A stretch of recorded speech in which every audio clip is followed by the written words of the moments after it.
What is up, guys? Today we're going to be doing some oil changes. As you can see, I made a nice little presentation, but we're kind of in a limbo state right now, waiting on basically packages to get here, and I had some free time, so I wanted to do some work to the Jeep. So today, I don't know if we'll get to the diffs or the differentials today, but I definitely do want to change the oil and change the oil in the transmission. So I don't even know the last time that has been done. The previous owner, he didn't do it.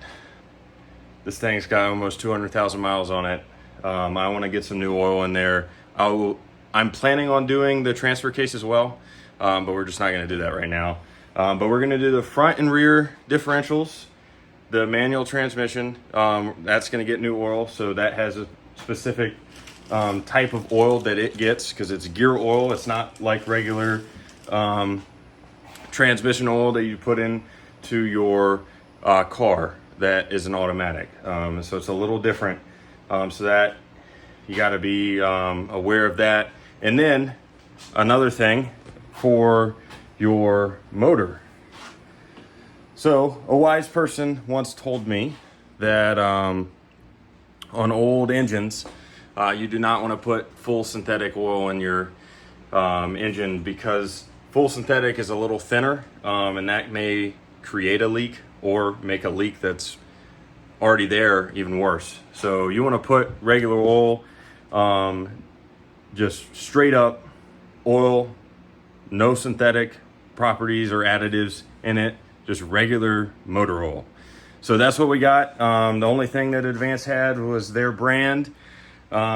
Usually Castrol Edge has their GXT will have just regular straight engine oil and not synthetic. So if you have an old vehicle where the tolerances aren't as tight as today's standards, or just because it's old, you probably will want to put some straight motor oil in it.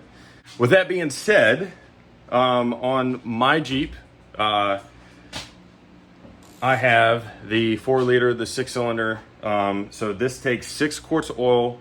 It's 5W30. I wanted to get a Mopar filter, but they didn't have one, so I got Fram. I'm a fan of Fram just because they have that extra grip on it, and it seems to do a good job.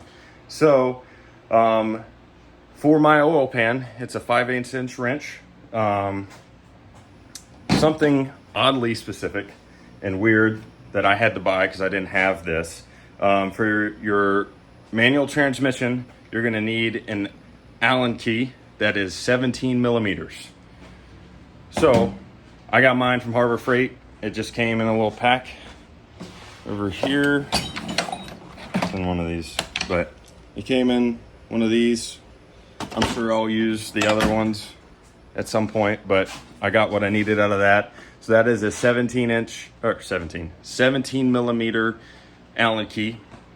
And then for the rear, it takes a 1/2 inch bolt. I haven't looked at the front end, the Dana 30, but the Dana 44 on the rears, if you have a manual transmission, it comes with the Dana 44.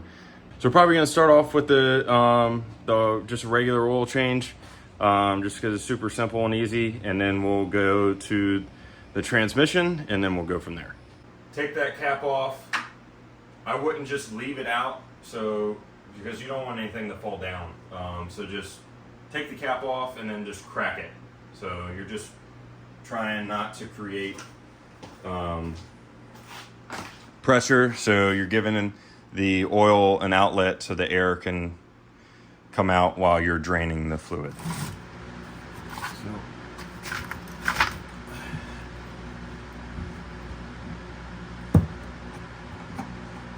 Drain plug out of pan. Make sure you got some towels, because you don't think you're going to get messy, you're wrong. I'm going to take my 5/8 inch wrench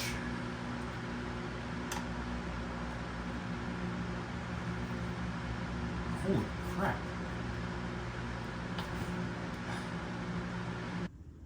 Start to feel that the threads don't catch anymore, and then you just take it out. Just like that.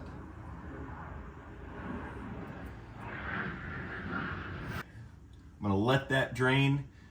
So this is where the oil filter is. It's this white filter right here. Take you back underneath. So as you can see, it's still just dripping a little bit, but I'm gonna take my bolt in that same towel that I wiped the bolt off with. I come up under here, wipe this edge clean. We're gonna hand tighten this back in to start and until you can't tighten it anymore with your hands. And then you're gonna take that same wrench on there, and then you're gonna do a 1/2 to 1/4 turn, and then that's it. You don't need anything else. You don't need any more torque than that. You can torque it down. I think it's like 25 foot-pounds, maybe less, if you want to. But all you need is just a 1/4 turn, and that's it. You just need to make it snug. So now that we got that oil pan plug back in, it's time to make a mess. So I have my pan in place. I've got my little makeshift funnel in place. We're gonna take the filter off. Hopefully when I take the filter off, the funnel catches most of the stuff and kind of directs it where it needs to be. But if not, you know, oh well. So hopefully y'all can see. So shouldn't be that tight. These are only supposed to be hand tight, but I'm just trying to look. All right, not much of a mess. That looks to be good. So this is our old Valvoline oil filter. So again, like the bolt surface, you want to wipe this nice and clean. Get any grime off, clean the threads, all that fun stuff. So this is my new filter, and I am gonna take some of the oil. See if I can set this up. Yeah, all right, so you can see that. So I'm gonna take some of the oil off of that just to put on the seal. All right, because if you put this on there and you try and tighten this, you're gonna rip that seal right off. So you want this to be a little slippery, and that oil provides a nice little lubricant to get this a 1/2 turn once it gets snug, and then it will lock in place and it will be good to go. So we're gonna go ahead and put this filter back on. All right, so this is now snug, and then I'm just gonna do probably a full turn, maybe 3/4, yeah, because that's getting too tight. So right about there, we are good to go on there. Just hand tight, you know, you make your judgment, but you don't need to start cranking on it. So I'm gonna take our little makeshift safety filter out that got a little bit of oil on it, so it kind of worked. I'm gonna put this in the old box, just like that. So I have a couple of these nice little funnels laying around. Keep a towel on it just to keep the funnel clean. So that is gonna go in there. And we're gonna grab our jug of oil, and we're gonna slowly pour this oil into the funnel. And if y'all are following the channel, y'all saw that my dad posted a video and he got a truck. So he got something to piddle with. And even though it's just a vehicle for him to kind of drive around, have a truck to do things like pick up furniture and do anything else, go to the dump, you know. But he's going to be putting the same oil. I don't know if it's 5W30, but he's going to be putting the same type of oil in his truck as well, not synthetic. So like I said, on these older vehicles, and he'll probably explain to you as well, full synthetic is just way too thin for these engines.